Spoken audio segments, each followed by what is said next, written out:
Hello, fellow leaders, and welcome to the Military Leader Podcast. I'm Drew Stedman, and today I'm sitting down with someone who has dedicated his life to helping others grow, both in and out of uniform.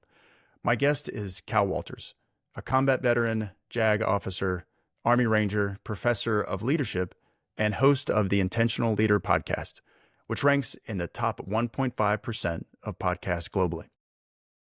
Cal currently serves as Vice Chair of the Leadership Department at the Judge Advocate General's Legal Center and School in Charlottesville, Virginia. He's spent over 20 years leading in infantry and legal roles from the front lines of Iraq to the courtroom to the classroom. He's also a husband, father of two, and creator of The Intentional Letter, a popular weekly newsletter focused on self-leadership, emotional intelligence, and personal growth. Cal, I've been looking forward to this conversation. Thanks for being here and welcome to the Military Leader Podcast. Well, it's my pleasure. This is so fun to be on the other side. I really appreciate this opportunity. Yeah, we're flipping around the mic here. So the spotlight's on you. And so speaking of podcasts, let's start with that. So the Intentional Leader. Take us back to what inspired you to begin that journey.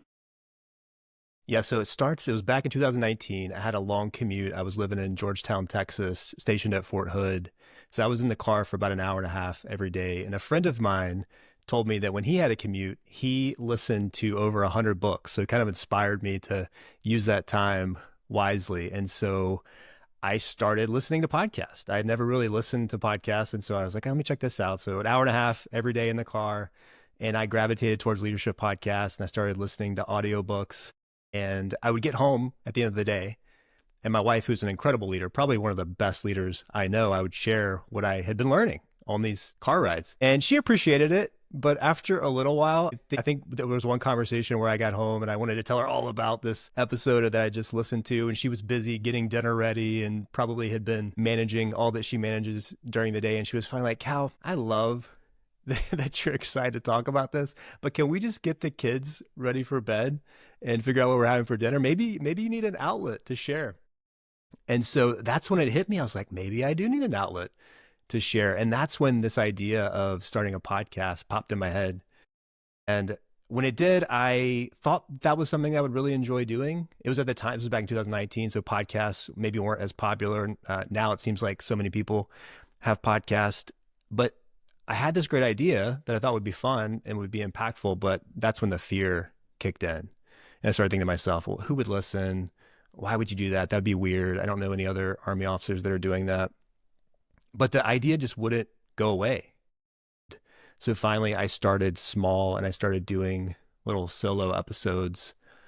And that's kind of where the journey began. And over time, it has grown into something that I love doing. I get a lot of energy doing it. And I think the lesson in that story, perhaps for anyone listening, is if you have that idea that pops in your head that maybe just won't go away, and the only reason that you're not doing it is because of fear, maybe listen to that. Because I started to think maybe I will regret more not doing this than failure. And then start small. Start with something that feels maybe a little less overwhelming. For me at the time, it was just doing these short solo episodes. And then over time, what felt impossible and scary starts to feel more manageable. And then, as you know, sir, doing your podcast, it grows and you start to get more familiar with things that previously were really uncomfortable. Yeah, I love that, the authenticity of that, because two things stand out to me.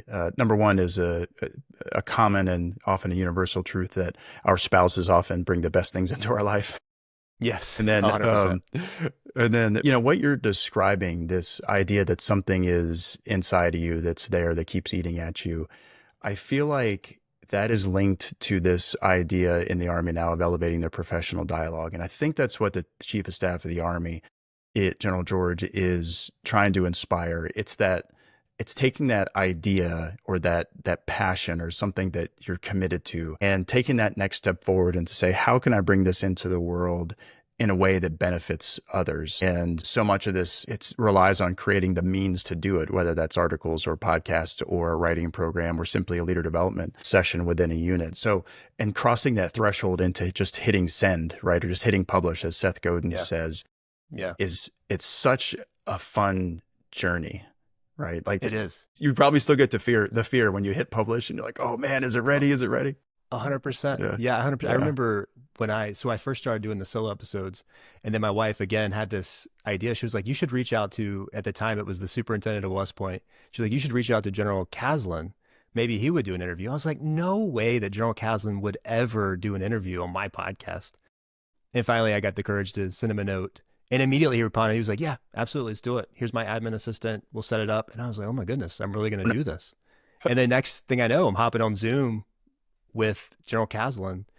And it's the same thing. It's just being willing to start, even though it's a little scary, do what feels a little uncomfortable at the time, but just start. And then over time, that becomes the new floor. And then I was able to reach out to General Petraeus and General McChrystal. And those interviews, again, felt really scary. But then over time, it became more comfortable. And you're right. I do think it ends up creating this, it kind of works this creative muscle and this innovative muscle that I think a lot of us have. And I've seen that transfer over into my day job in the Army, where I'm just so much more energetic and excited about new ideas and sharing ideas and learning from other people. So it's kind of, I don't know if you've experienced that as well in the work you do with the military leader, where it kind of ends up feeding both. The creative endeavor on the outside feeds the military side, and the military side feeds back to some of the creative work. Exactly. Exactly. What I found with writing on the military leader was that my radar was up for leadership lessons. I would go through my day and I'm scanning for things. Whereas before, I think if a lesson was there to like hit me, if it came to me, then it would sink in as something that I should take away and maybe pass on to others. But when I started writing, there was a responsibility that I had there to share this with others. And that was unique for me. And it triggered so many key insights that were there right in front of me the whole time that had I not been looking, I might, what might have walked right on by. And then it becomes a professional and a personal responsibility. And then this was the other thing that I felt when developing the website, is that now after you write and hit send and publish, it becomes a contract with like your past self, your current and your future self. If you put it out there and you commit to it in writing, and you're a person of your word, then it's there. And so people are like, okay, well, this is you. I guess this is how you believe. lead. So, That's right. Yeah, so, absolutely. But that strengthens. I think that reinforces us as leaders if you're willing to step up there and show that creative and intellectual courage. I applaud everyone for stepping up in any type of content they want to produce to better the lives of others. So, I mean, I applaud you for the 125 episodes that you've recorded and put out there for people. It is making an impact to thousands and thousands of leaders. And I guess on that note, you named it the Intentional Leader. What about that particular title resonated with you, and how does that represent you as a person? Well, I think more than anything, I realized that growth is not automatic. I wish it was automatic. I wish that as we got older, we just automatically got better. I don't think that's the case. Unfortunately, the only things that kind of happen automatically is we get older, we get maybe more out of shape. And so I've just learned from all the interviews I've done, the reading, those audiobooks that I was talking about, that the people that seem to be the most happy, fulfilled, the most living a meaningful life, they know their values and they align their schedule with their values. And that doesn't, unfortunately, happen by accident, I found. And so that word intentional really just means leading your life and not just accepting your life, creating a life that aligns with your deepest values. And so that's where it starts for me. And actually, it's around that same time where I had that long commute. I was kind of hitting almost like a little mini midlife crisis, because it seemed like to me at that point, success was so clear.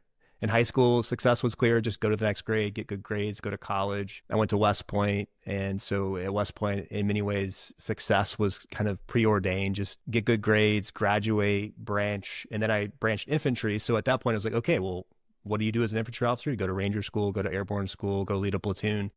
And then I decided to go to law school, completed law school. And then I kind of hit this stage of life where it just seemed like the path was less clear. And I think a lot of people experience this around midlife, where it's like, what do I really want out of life? What does success mean for me? And I think it was around that time that I read The Road to Character by David Brooks, or listened to it. And he talked about that concept of eulogy virtues versus resume virtues. And I started really thinking about that. And I remember reading The 7 Habits of Highly Effective People, where they actually walk you through a eulogy exercise, which was kind of scary to do. I don't know if you've ever done one of those. It's a little uncomfortable to think about, what do I actually want people to say about me when I'm no longer here? And you don't have to do a eulogy exercise. You can do like an 80th birthday exercise to think about. But what it gets at is, it gets at your values. What do you actually value in life? And that exercise was powerful because it made me think about like, okay, what do I value? And I certainly value making a contribution at work, but I also really value my family. I value making an impact. And so that's where I think it starts for me. And that's really kind of the journey that I'm on. And that's why I named it Intentional Leaders, because I think the best leaders are intentional and they make decisions based on values, and they align their schedule with their values. Would you say that's the call to action for the podcast that you're hoping? Yeah, I try to, at the very end of the podcast, I say, life is short. Let's go make it count. And the idea there is kind of this idea of, we have one life, to make the most of it. And one of the distinctions that I have made is the difference between your deepest desires and your strongest desires. And so one example that I often give to my students is, when I get home at the end of the day, my deepest desire is to serve my family. I want to serve my family. I want to connect with my family.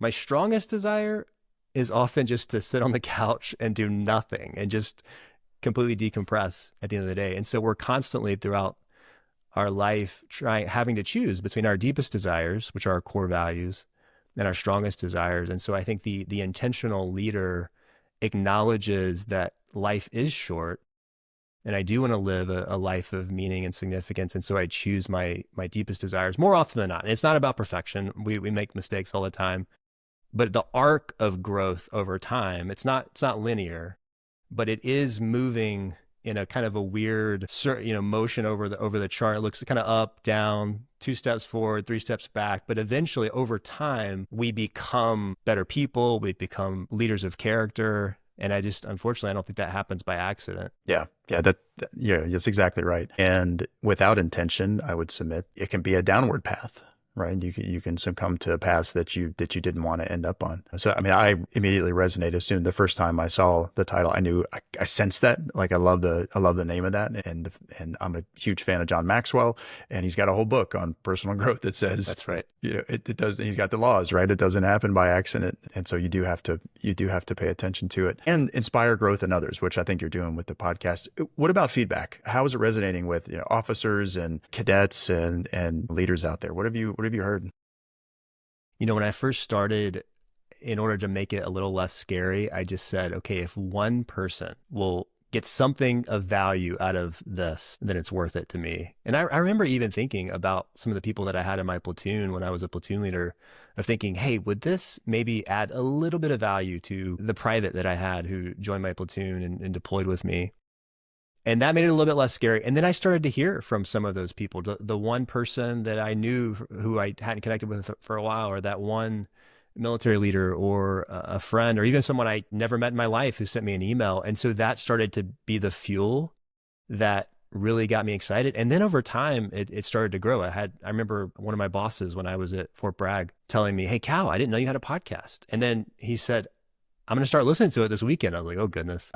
And then before you know it, me and my boss are having conversations about interviews that I did. And so of course, you never know how it's received completely. And I have to put out what I think is valuable and what I hope will inspire people. And thankfully, there's been enough positive feedback that it's kept me going, because you know how hard it is. Doing a podcast is a lot of work. And if you're not really excited about the process itself and the learning itself, I just don't think I would be able to sustain it over time. But thankfully, I've gotten a lot of good feedback, and it continues to be something that my leadership has really not just supported, but encouraged me to do it, because I think they see that it energizes me, and I think they see that overall it adds a lot of value to people that engage with it.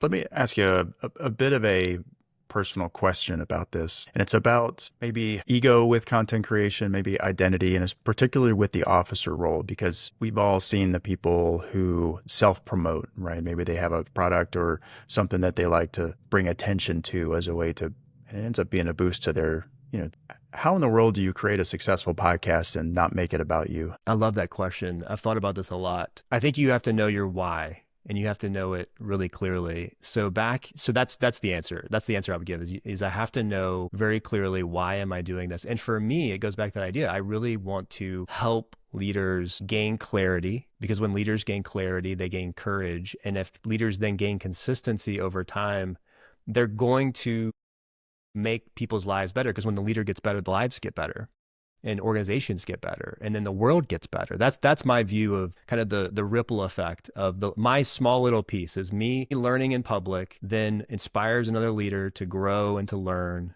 that then makes an organization better, that makes the world better. And that's all about just, what do I want people to say? Going back to that idea of what do I want my life to really be about? I want it to be about making the world better. And again, it's a small little piece. I'm no Joe Rogan. I'm just like a tiny little piece in that. But it matters enough to me to keep me going. So I have to remember that it's not about me. And to the extent I am out there saying, hey, go listen to my podcast, I have to be very clear in my mind that is simply a means to an end. I am trying to get people to discover my podcast, not because of me, but because I think when they discover the conversations, they will grow and they will transform and they will change. And often that has nothing to do with me. It's just purely because thankfully guests have been willing to come on the show and add a lot of value. And then that makes the world better. So that's kind of the angle that I take in my mind is, especially when you're on social media, when you're promoting it, when you're sending it to an email list, for me, I have to just remind myself, Cal, you're promoting it purely because of the transformation that can happen in people's lives. Yeah. Yeah.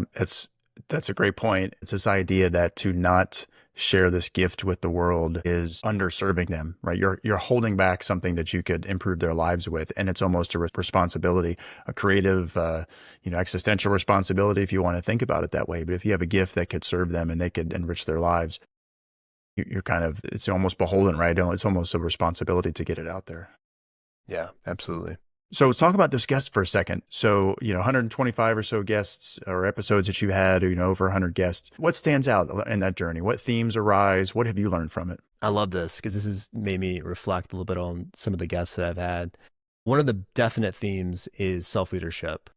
We often think, when we think about leadership, many of us start thinking about the team and other people and influencing other people. And that's a huge part of leadership. But what I have seen time and time again, interviewing leaders from the military, business worlds, academia, is that self-leadership is where it starts. And it often starts in the mind. That's been something that I don't know that I appreciated as much up front, is how much of our thinking affects how we behave and how we show up and how we view other people. So that's a definite theme. Another theme that I've seen throughout is simplicity. Just kind of, especially in the world that we live in, is fighting the urge I think many of us feel to do more, to add more, to try to cram more and more priorities into the same amount of time. But what I've seen is the best leaders find a way to simplify not just their schedule, but their team's schedule. And with that idea is also clarity. The best leaders, it seems, realize how important clarity is in their organization, and they take the time to get clear themselves and then to create clarity on their team. And in the world that we live in, that often involves reminding people over and over and over and over again, this is what's important. This is our vision for success. This is your part of it. And this is why you matter to this organization. So those are some of the themes that I've seen emerge. I don't know if any of those resonate with you, but it's been interesting to see that pop up across industry. Yeah. Any interviews or guests surprise you? One of my favorite, it's hard to say my favorite, but one of my favorite interviews was Patrick Lencioni. And he's one of my favorite authors. He writes a lot of books that are fables, they're leadership fables, but they don't have a lot of lessons packed into them. His most well-known book is The 5 Dysfunctions of a Team, but he wrote The Motive, he wrote The Ideal Team Player. I think the reason that one surprised me so much is he just was one of those like heroes to me. So you get on the line and you're like, oh my gosh, I can't believe that I'm getting a chance to interview. He was so gracious. And that's one thing, you have to be careful meeting your heroes, because sometimes it doesn't, they're not quite what you would hope them to be. He was who I hoped he would be and more on that interview. So that was really encouraging, that he was so gracious and he answered all my questions, so gracious with his time. And then at the end, he even complimented the interview and said that he was going to share it with some of his family. So that was one of those that I kind of success in my mind was just not falling on my face. And then it went really well. And I was just surprised, I guess, by how well it went and how just kind he was and generous. That's good. A lot of respect for his work. Humble, hungry, and smart from Yes. the ideal team player. That stands out often for me, for sure. So we talked about being, looking for leadership lessons and making you a better, a better leader. What are some other ways that the podcast has influenced you as an Army officer? Well, one thing I've noticed is that the interviews that I do, they really stick with me. I'm the person that benefits the most. So I'll do an interview and then I'll edit the interview. So I'm listening to it again and then I'll edit it again and then I'll share it and then I'll synthesize down the ideas. So sometimes I'll have a lesson that it will apply in a particular moment of my leadership, or it'll be something that I can just tell would be helpful to someone. And I don't even remember where it came from. And then I'll think back to, wow, that was that one conversation. Even Patrick Lencioni, the other day, I was telling someone about the importance of leaning into conflict in an organization. And I remembered that I had heard that from him somewhere. Mm-hmm. And I was recently editing the video portion of that interview to post it on YouTube. And I had forgotten that was actually a conversation that I had with him about that topic. And I was like, oh my goodness. So I think that's probably one of the surprising benefits is there's these lessons that are in me that I don't even realize came from an actual conversation that I had with a guest.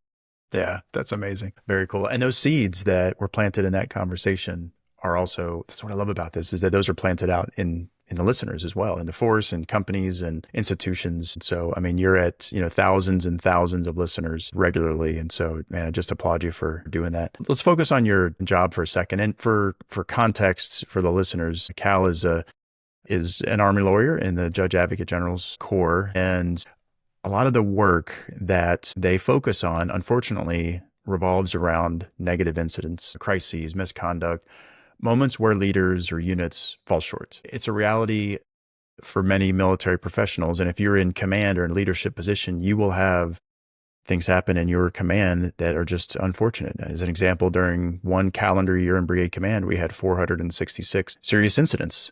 And that was 2 out of every 3 days we were responding to something that was unplanned and that was a crisis where someone was either physically, emotionally damaged or something bad was happening we had to respond to. And it's the JAGs out there, it's the military police, the CID, the investigators, the support personnel, the sexual harassment and sexual assault response personnel. They engage with these worst case scenarios on a regular basis. And I remember I would tell some of these folks that worked with our command, especially the ones that I saw regularly, I would say, hey, I feel for you. And I just want to know, we thank you and support you because you have to deal with this negative stuff all the time. These cases are tough to look at. And so I'm curious, and if you don't mind sharing, how has that shaped your view of service and ultimately leadership? Yeah, I appreciate you asking about this. So this really gets at my time as a military prosecutor. And then I had an opportunity to lead a team of military prosecutors when I was at the Airborne Division. One of the first things that stands out to me is watching commanders, because at the time, commanders were the ones making the decisions on many of these really difficult cases. These could be sexual assault cases, domestic violence, all types of tough subject matter. And I think what I remember are commanders being able to really weigh really difficult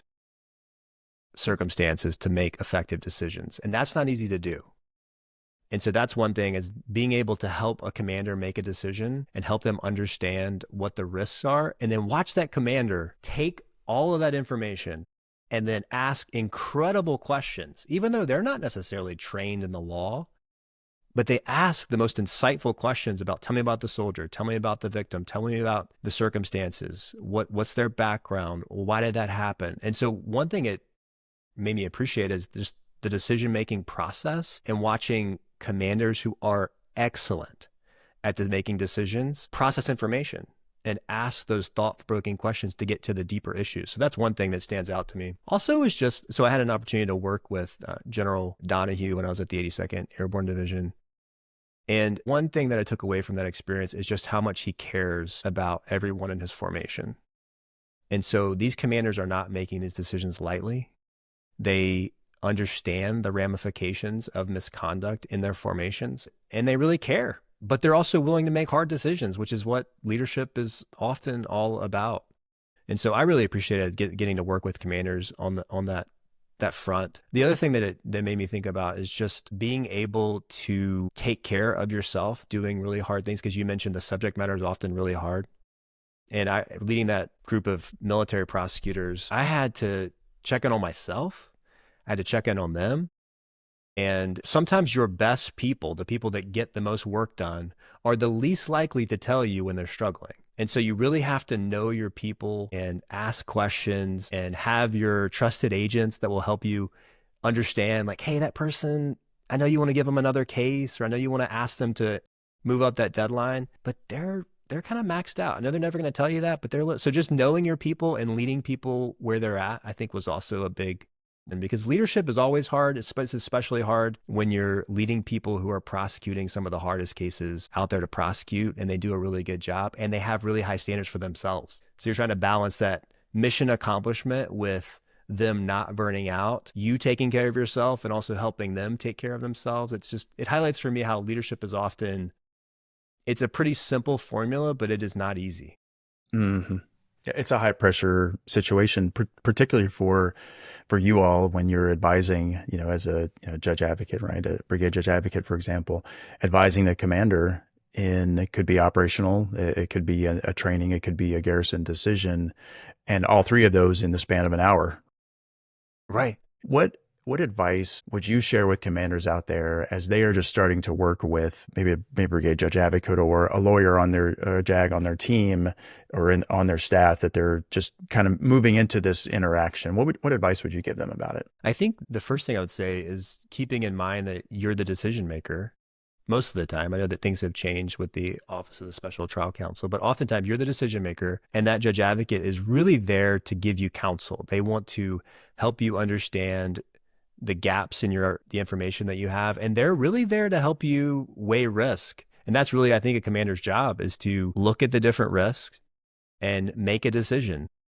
Also, I would say, and this is largely true, not always true, but largely true, most decisions can be changed after they're made to a certain extent. You can make a decision with imperfect information, and then you can see how that's moving, and then you can adjust as you move. Now, that's not always the case. Sometimes a decision has a significant impact, and that's where you want to ask those questions and make sure you understand the risk. But it's not easy to make decisions. That's what you get paid to do. But that judge advocate is really there to help you ultimately make the decision. They're not going to make the decision for you, but they're going to help you understand the full range of risk. So give them the opportunity to help you see what you can't see fully. And I think the best commanders ask really good questions. I remember I was the aide for General Paul Camera back when I was an infantry officer. And one of the things that just blew me away about him, he would sit in on these massive briefings, and his brain worked like 100,000 miles an hour. And then he would just ask the most insightful questions. Like, how did you do that? How did you just soak up all that information and ask? So I think as a commander, if you've got some really good questions that you have at your disposal, it's going to help you make effective decisions. Mm-hmm. That is a key point for leadership, that ability to step into it with a mind of curiosity and to be open to what you don't know. And that takes a bit of humility, and it takes a bit of self-care as well, because if you've been task switching all day long and you're frazzled from email and feeling the pressure of just having to deal with so many different things, you may not be in a space to be patient enough to ask those questions. And honestly, they won't come to mind. And so, but I found that as well. I tend to spend longer during, whether it's an Article 15 session or a decision about a case that we have, I would spend a lot longer and ask those deep questions, because I felt like, just as you said, it's an important decision, and it's worth the time and worth the energy to find out as much as we can about it. You're a big fan of General Powell. Gather all the information you can, then go with your instincts. That was in my mind. That's right. Can I say something about that real quick? So one of the things I recently taught is this difference between a problem to solve and a tension to manage, which Andy Stanley is the first one I heard talk about that. And many times leaders think that tensions in organizational life are problems to solve. So a problem to solve would be, my computer's broken, let me go get it fixed. A tension would be the tension between quality and speed, or the tension between getting results and having healthy relationships, or delegating task and responsibility. And so I think that's one of the things that you're getting at, I think, sir, is just when a tension exists, there's often no clear answer for how to proceed. So you're having to weigh the tension, and that's what takes, I think, a lot of wisdom. But I think some leaders, if they don't realize they're in an area of tension, we're not going to solve that problem. We're not going to solve the problem of work-life balance. It's a tension that exists in organizational life, and leaders do their best to manage the tension. If we try to solve that tension, we create a problem. And so I think, to me, this gets at this idea of leaders having the wisdom and the instincts, as you said, to manage that tension effectively. But it's always going to feel a little like, man, I can't quite solve this problem. I can't quite get an answer to this.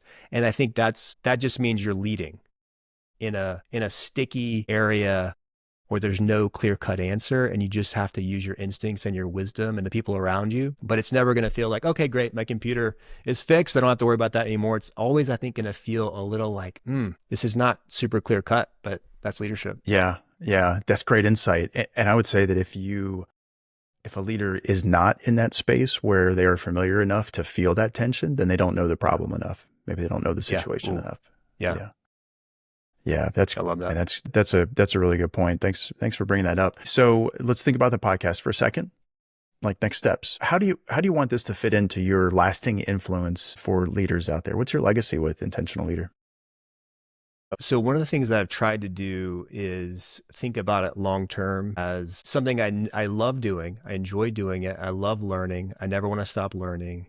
And so I've tried to think about how can I create a sustainable pace with the podcast to where 10 years from now, I can still be doing it, whether I'm still in the Army or not.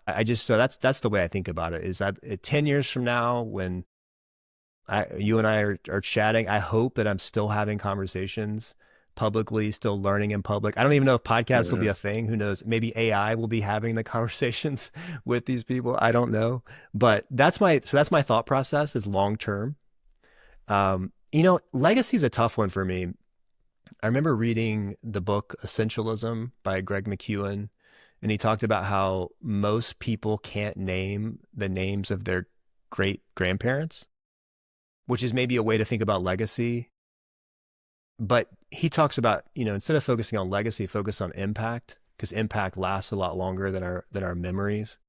So that's maybe one way I think about it, is I hope that one day my kids, when they're trying to figure out a situation in life, might throw on an Intentional Leader podcast and say, oh, I wonder what Dad thought about this, or I wonder how he was processing this when he was 39 years old. And so I definitely also think about that, is maybe one day my kid or my great grandchildren, if I'm blessed enough to have them, might gain an insight from one of these conversations that I'm having right now in my 30s.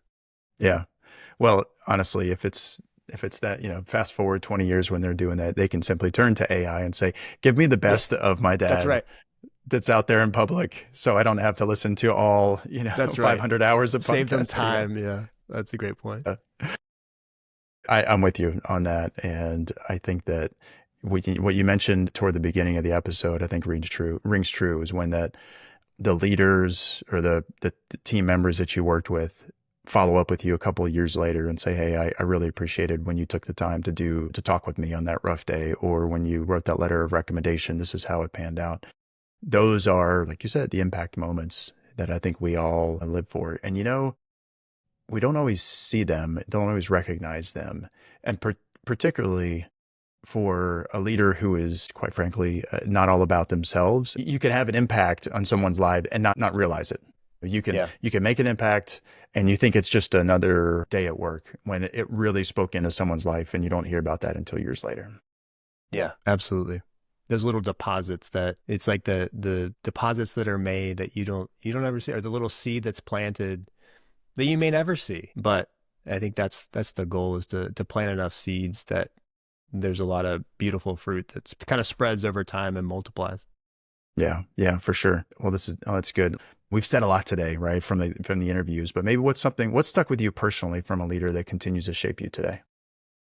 I think back to some of the episodes that I've done. I remember John Gordon saying, when I had a chance to interview him, he said, the best leaders don't listen to themselves, they talk to themselves. That gets at their thinking. So many thoughts pop in our head all the time.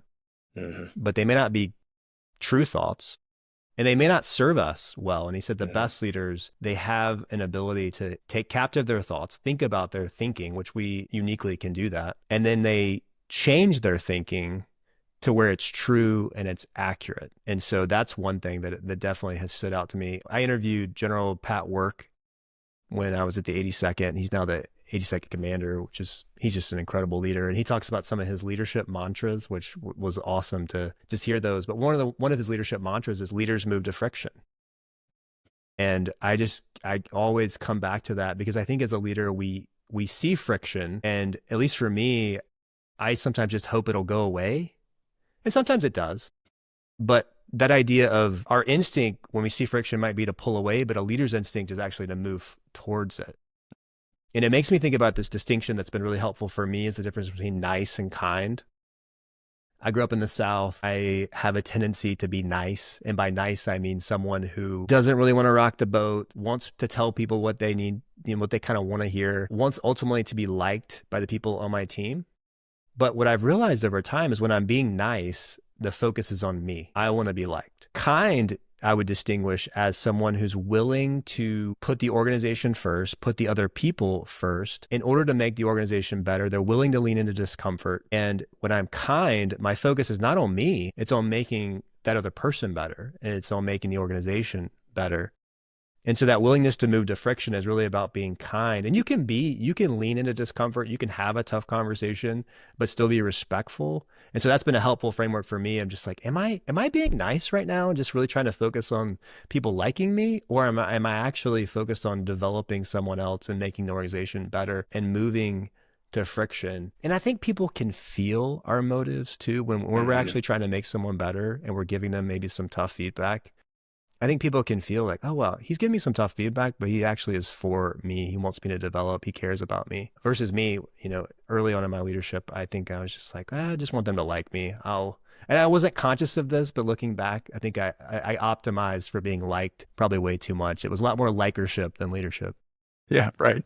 That definitely rings true. And one of the ways you can tell is when someone needs to hear something and whether or not we're able to step across that gap and to tell them what they need to hear. I've succumbed to the not so great side of that before. I've stepped back from conversation and I've regretted it later. And it is definitely a learning journey. I mean, it's not something that comes natural. It's got to be something that you're able to step into.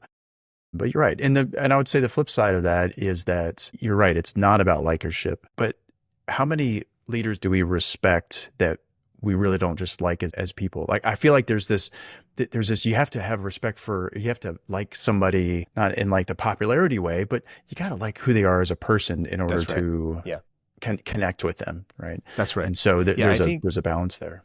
Yeah, I can't remember where I read it. I think it was one Harvard Business Review article about we first need to connect and then we need to confront when needed.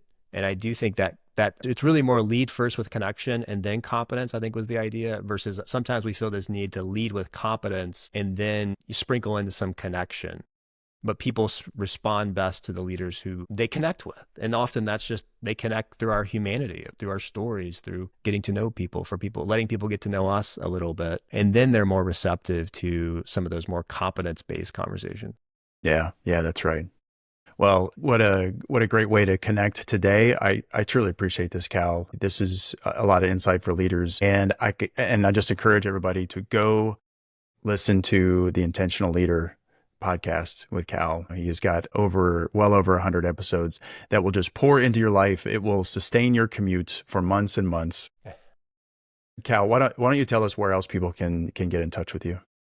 Well, thank you so much for this opportunity. This is a real treat. I have a lot of respect for you and for your show and for how you show up on this podcast and on the Military Leader website. So if people want to go deeper with me, you can go to calwalters.me or at my website where I have all of the podcast is there, the YouTube channel, the newsletter that I have. And I also created a core values course. So we talked about it a little bit of just those deepest desires. I found that most leaders actually don't know their core values. A lot of people they could answer if you asked them like, hey, what are your core values? They would give you some idea, but a lot of us don't have like a deeper understanding of our core values. And so I created this course and I've been able to walk over 150 leaders through it. And I've noticed that a lot of them gain a lot of clarity and then a lot of courage to be able to have kind of an inner compass. These are my core values. This is how I want to show up. And then it kind of ends up being this daily inner scoreboard that people can use to live an intentional life. Well, thanks for doing that. I definitely need to check that out. And just thanks for pouring into leaders out there. I say we, because I'm a member of that audience. We truly appreciate it. You're making us better and you're raising the bar. And so just congratulations on a very successful run. And I look forward to another conversation, both offline, but also we will do this again very soon, I'm sure.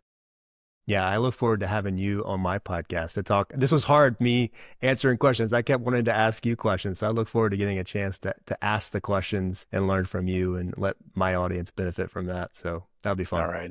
Yeah, we'll set it up for sure. And to close it off here, most importantly for everyone out there who's listening, take this insight here that Cal has shared and that we've talked about and be a conduit, not a roadblock for important lessons that you hear, just like we talked about, and share them with your team because they can benefit from it. And again, Cal, just truly appreciate you. And until then, everyone, lead well. Thanks.